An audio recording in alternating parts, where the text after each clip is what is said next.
India and the world.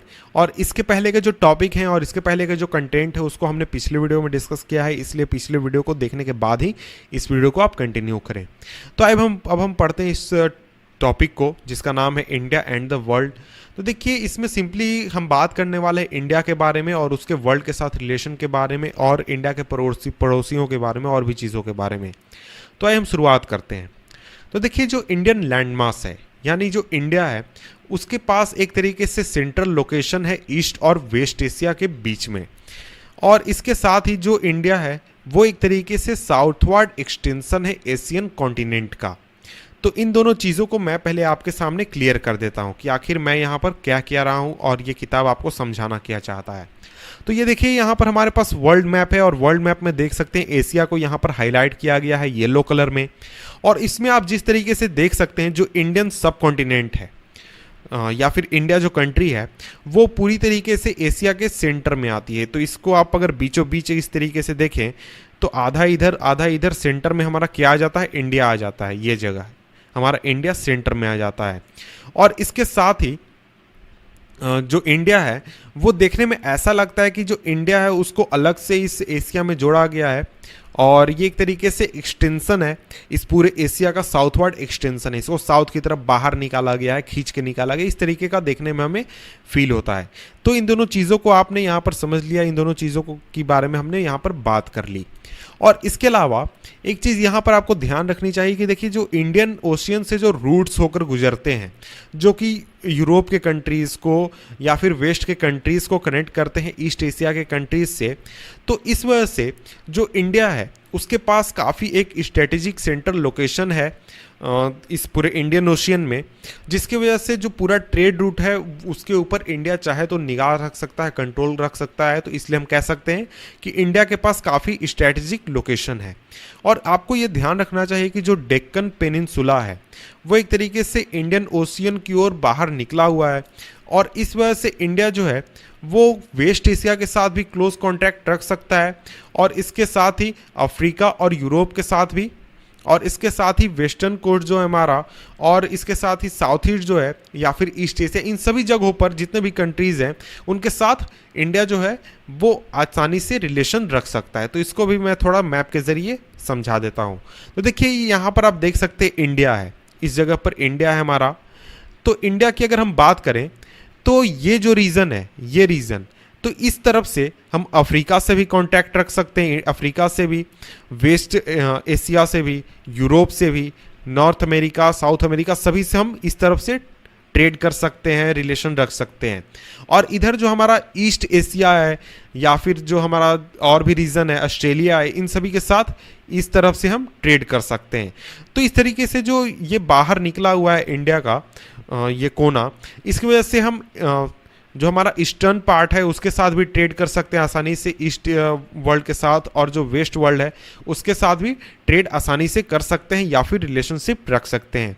तो ये काफ़ी एक तरीके से हमारे लिए फ़ायदेमंद है। और इसके बाद अगर हम बात करें तो इंडियन ओशियन में कोई भी ऐसी दूसरी कंट्री नहीं है जिसके पास इतना लंबा कोस्ट लाइन हो, और इस वजह से इंडिया को एक तरीके से एमिनेंट पोजीशन प्राप्त है इंडियन ओशियन में, और इसी रीज़न से इंडियन ओशियन का नाम इंडिया के नाम पर रखा गया। यानी जो इंडियन ओशियन यहाँ पर हम नाम देख रहे हैं इसका नाम इसी वजह से रखा गया है क्योंकि जो इंडियन ओशियन है उसमें इंडिया का जो पोजीशन है वो काफ़ी मजबूत है और काफ़ी इम्पॉर्टेंट है। इसके बाद अब हम आगे बढ़ते हैं, और आगे यहाँ पर देख लीजिए तो यहाँ पर बात की गई India's contacts with the world have continued through ages but her relationships through the land routes are much older than her maritime contacts. तो देखिए अगर इंडिया का रिलेशन की बात करें वर्ल्ड के साथ वो कई सालों से चल रहा है, हजारों साल से चल रहा है, लेकिन जो लैंड रूट के ज़रिए जो एक तरीके से रिलेशन है वो काफ़ी पुराना है। उसको अगर हम कंपेयर करते हैं मैरीटाइम कॉन्टैक्ट से, तो मैरीटाइम कॉन्टैक्ट की अगर हम बात करें तो वो करीब 700-800 साल या फिर 500 साल से चल रहा है। लेकिन जब हम बात करते हैं आपके लैंड रूट के ज़रिए ट्रेड की या फिर रिलेशनशिप की, वो करीब हमारे 2000 साल 3000 साल पुराने हैं और इसके एविडेंस भी अवेलेबल हैं। 3000-4000 साल पुराने एविडेंस अवेलेबल हैं। तो देखिए इसके अलावा जो वेरियस पासेज हैं जो कि माउंटेन से होकर गुजरते हैं नॉर्थ में, वो एक तरीके से जो एंशियंट ट्रेवलर्स हैं उनको पैसेजेस प्रोवाइड करते थे। और इसके अलावा जो ओशियंस जो थे उनका एक तरीके से रास्ता उस समय मालूम नहीं था। यानी लोग अगर मान लीजिए नाव के ज़रिए आना चाहते हैं या फिर बोट्स के ज़रिए आना चाहते हैं, तो उनको एक तरीके से रास्ता नहीं मालूम था कि अफ्रीका से इंडिया कैसे आया जाए या फिर यूरोप से इंडिया कैसे आया जाए। तो देख सकते हैं कि इस रीज़न से तो लोग आते थे, ट्रेड होता था, रिलेशनशिप्स थे। लेकिन जब हम ओशियन ट्रेड की बात करते हैं या फिर रिलेशन की बात करते हैं, वो करीब आज के 500 साल पहले, करीब 1500 ईस्वी के आसपास वो काफ़ी ग्रो हुआ, काफ़ी उसने एक इम्पोर्टेंस प्राप्त किया। लेकिन जब हम बात करते हैं जो लैंड रिलेशनशिप है वो काफ़ी सालों से चल रही है, हज़ारों साल, कई हज़ार साल से चल रही है। तो उसका रीज़न ये है कि ये इसके रूट्स लोगों को पता थे, लोग आ जा सकते थे एक जगह से दूसरे जगह, और ओशियन रूट्स लोगों को पता नहीं थे। और इन रूट्स की वजह से जितने भी हम बात करते हैं लैंड रूट्स की, उनकी वजह से जो आइडियाज़ हैं या फिर जो कमोडिटीज़ हैं वो ट्रैवल होते थे एक जगह से दूसरी जगह। और जो आइडियाज़ है उपनिषद के, रामायण के और पंचतंत्र के स्टोरीज़, और या फिर जो इंडियन न्यूमरल्स हैं या फिर जो डेसिमल सिस्टम है, ये वर्ल्ड के दूसरे हिस्सों में पहुंचा इसी ट्रेड की वजह से या फिर इसी रिलेशनशिप की वजह से। इसके अलावा जो स्पाइसेस है, मसलिन है या फिर दूसरी जो चीज़ें हैं जिनको इंडिया से ले जाया गया और दूसरी कंट्रीज़ तक पहुँचाया गया, और इसके अलावा दूसरे जगहों की बात करें जैसे जो ग्रीक स्कल्पचर है या फिर आर्किटेक्चरल स्टाइल है डोम का या फिर मिनारेट्स का, ये वेस्ट एशिया से हमारे कंट्री के डिफरेंट रीजन्स में पहुंच पाया। तो इस वजह से हम देख सकते हैं कि जो रिलेशनशिप है या फिर जो ट्रेड हम कह सकते हैं, उसने इंडिया के एक तरीके से सोसाइटी को शेप करने में काफ़ी इंपॉर्टेंट रोल अदा किया है, और इंडिया के जो चीज़ें हैं उनको वर्ल्ड तक पहुंचाने में भी काफ़ी इंपॉर्टेंट रोल अदा किया है। इसके बाद अब हम बात कर लेते हैं इंडिया के नेबर्स के बारे में। तो देखिए इंडिया जो है वो काफ़ी important strategic position south Asia में रखता है, और इंडिया के पास करीब 28 स्टेट्स और 7 यूनियन टेरिटरीज़ हैं। तो देखिए अब 28 नहीं 29 स्टेट्स हो गए हैं। ये मैप यहाँ पर या फिर ये जो डाटा है ये पुराना है। तो यहाँ पर आप देख सकते हैं कि ये जो आंध्र प्रदेश है इसको इस तरीके से अलग करके यहाँ पर तेलंगाना बना दिया गया है। तो ये मुझे लगता है कि ये आपको पता होगा।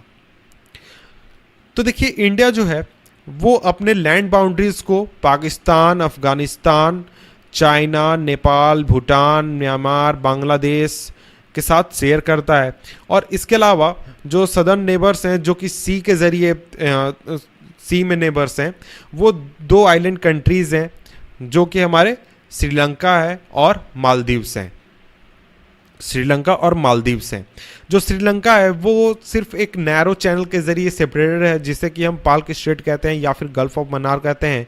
और जो मालदीव आइलैंड्स है वो लक्षद्वीप आइलैंड के साउथ में स्थित है।